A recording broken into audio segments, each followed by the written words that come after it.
네, 할렐루야. 7월 6일 목요일 짱목과 말씀 수다의 시간입니다. 오늘 주시는 말씀은 사무엘하 14장 21절에서 33절의 내용의 말씀입니다. 네, 하나님 말씀을 보시겠습니다. 왕이 요압에게 이르되 내가 이 일을 허락하였으니 가서 청년 압살롬을 데려오라 하니라.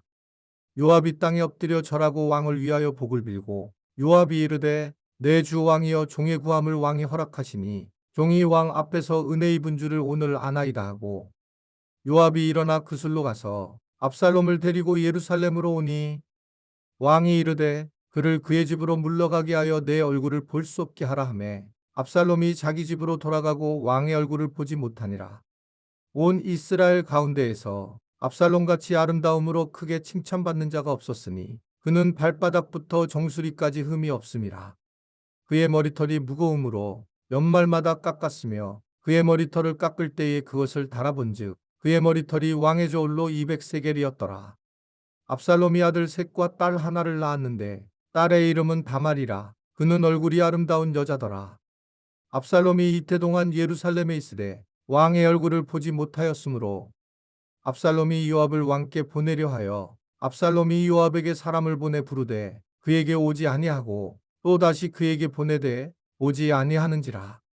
압살롬이 자기의 종들에게 이르되 보라, 요압의 밭이 내 밭 근처에 있고 거기 보리가 있으니 가서 불을 지르라 하니라. 압살롬의 종들이 그 밭에 불을 질렀더니 요압이 일어나 압살롬의 집으로 가서 그에게 이르되 어찌하여 내 종들이 내 밭에 불을 질렀느냐 하니 압살롬이 요압에게 대답하되 내가 일찍이 사람을 내게 보내 너를 이리로 오라고 청한 것은 내가 너를 왕께 보내 아뢰게 하기를 어찌하여 내가 그술에서 돌아오게 되었나이까. 이때까지 거기에 있는 것이 내게 나았으리이다 하려 함이로라. 이제는 내가 나로 하여금 왕의 얼굴을 볼 수 있게 하라. 내가 만일 죄가 있으면 왕이 나를 죽이시는 것이 옳으니라 하는지라. 요압이 왕께 나아가서 그에게 아뢰매 왕이 압살롬을 부르니 그가 왕께 나아가 그 앞에서 얼굴을 땅에 대어 그에게 절하매 왕이 압살롬과 입을 맞추니라. 다윗이 이제 마침내 이 압살롬의 관계의 복잡함을 해결하기 위해서 압살롬을 이제 예루살렘 다윗성으로 데려오라고 요압에게 명령을 하게 됩니다. 오늘 말씀은 바로 그 압살롬이 들어와야 하는데 압살롬 자체에 대해서 어떻게 얘기하고 있냐면 굉장히 수려하다라고 하는 것을 얘기를 하죠. 25절을 보면 온 이스라엘 가운데 압살롬같이 아름다움으로 크게 칭찬받는 자가 없으니 그는 발바닥부터 정수리까지 흠이 없음이라 라고 그렇게 말씀을 하고 있습니다. 외모적으로 굉장히 잘생겼다라는 겁니다. 물론 이것은 뭐 외모를 통해서 하나님께 영광을 돌린 것이 아니라 그는 어떻든 외형적인 모습에서 많은 것을 채운 그런 모습이다 라고 그렇게 말씀을 하고 있죠. 하나님은 그래서 이 세상 사람과 다르게 속 사람을 본다 이렇게 이야기를 하고 있는 겁니다. 그러나 저는 항상 이제 그런 생각을 하는 거예요. 하나님 우리에게 다양한 달란트를 줬는데 만약에 이제 이렇게 압살롬처럼 잘생기고 수려한 사람이라면 이제 교회 안에서도 그것이 잘 활용되는 게 좋은 것 같습니다. 이게 무슨 어떻든 간에 이 외형적인 부분에서 또 채워지는 달란트가 있고 또 어떤 분은 노래가 있는 분들이 계시고 어떤 분들은 음식 또 어떤 분들은 뭐 차 운전 또 어떤 분은 자상한 말투 또 어떤 분들은 가르침 다양한 그런 은사가 있는데 그 중에 외모적인 은사도 있다라고 생각을 해요. 그래서 외모적인 은사를 가진 분들도 어떻든 간에 이것이 다른 이성들 간의 만남을 통해서 하는 것이 아니라 교회를 또 다양한 방식으로 섬기는 데에 사용될 수 있지 않을까라는 생각을 사실 하게 됩니다.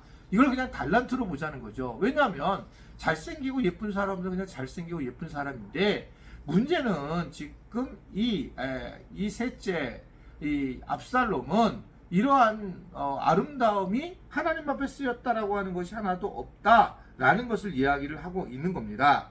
하나님 앞에 쓰이는 것이 얼마나 중요한가에 대한 이야기들을 다시 한번 할 수 있는 그런 부분입니다.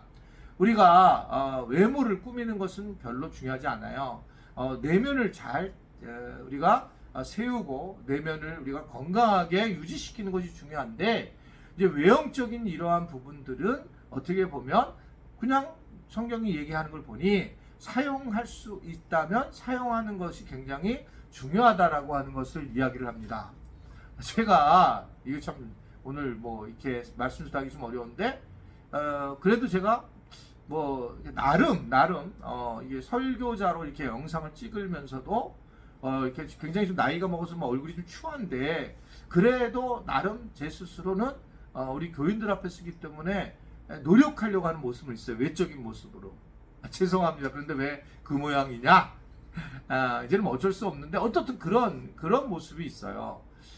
물론 내면적인 것들이 훨씬 더 중요하지만 어떻든 간에 이런 그 하나님 말씀을 전하는데 제가 만약에 너무 흉하게 생겼다든지 그렇게 되면은 교인들을 대하는 것이 좀 저 교인들이 저를 보는 것이 좀 그렇지 않을까, 뭐 이런 생각을 하고 있습니다. 어쨌든 오늘 말씀 보면 그런 거고요. 또 다윗은 이제 돌아온 압살롬을 갖다가 바로 만날 것처럼 보이지만 2년 동안을 만나지 않습니다. 결국 다윗의 분노가 가라앉지 않았고 압살롬이 죄의 회개를 갖다가 하지 않는 그런 태도의 모습 때문에 이런 모습을 보이게 됩니다. 그러자 압살롬이 이제 지나면서 다윗에게 만나게 해달라고 다윗을 요압에게 이제 요청을 하게 되죠. 그리고 이제 다윗과 요나단이 압살롬이 만남을 가지게 되는데, 서로 이제 안아주고 마치 공적인 그런 모습들, 서로 용서하는 모습을 보이고 있는 것을 오늘 성경은 이야기를 하고 있습니다. 그런데 여기서 계속적으로 다윗은 그의 죄의 문제를 완벽하게 거론하지 않고 넘어가고 있는 거고, 이 죄의 문제를 거론하지 않았다는 얘기는 그냥 툭툭 넘어가지만 나중에 이것이 심각한 문제가 되는 것을 보게 되고, 뭐 내일 보겠지만 그 압살롬이 결국은 반역을 일으키는 그런 상황으로 가게 되는 것을 우리는 이해가 됩니다. 어떠세요? 우리가 살아가면서 두 사람의 어떤 관계가 어려울 때에 그냥 넘어가면 반드시 나중에 이 사람하고 멀어지고, 이게 이제 굉장히 우리한테 영적으로 큰 걸림돌이 되는 경우를 너무 많이 보게 됩니다. 그냥 스스로 느끼잖아요. 오늘 저 사람하고 이렇게 얘기하는 중에 잘못됐구나. 이랬을 때 이제 사과를 하고, 또는 뭐 순간적으로 잘못하고 또 이상한 행동을 취할 수도 있죠. 그럴 때에 이 부분을 우리가 서로 용서하고 해결을 해주는 것이 중요하고, 또는 이 문제를 아주 직접적으로 넘어가야지만 아름다운 그런 관계를 맺을 수 있다라고 하는 것을 우리가 잘 생각해 보아야 한다라고 하는 것입니다.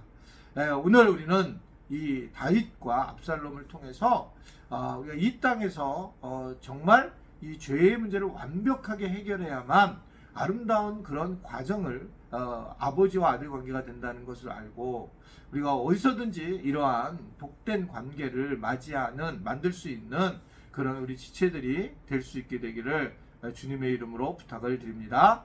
기도하겠습니다. 하나님 아버지, 오늘도 우리가 말씀을 통해서 다시 한번 우리가 가진 것, 우리의 달란트를 주님께 영광을 돌리는 모습으로 세워져야 한다는 것을 알게 되었고, 또 여전히 우리가 죄의 문제를 해결하지 않는다면 나중에 문제가 될 수 있다라고 하는 것을 그냥 덮는 것이 얼마나 어려운가라는 것을 깨닫게 하게 하신 걸 감사합니다. 우리가 관계가 먼 분들, 어려운 분들에게 이러한 문제들을 우리가 끄집어내서 기도하고 해결하면서 또 아름다운 영적 교제와 관계의 복을 누리는 우리 지체들이 될 수 있도록 인도하여 주옵소서. 예수님의 이름으로 기도드리옵나이다. 아멘.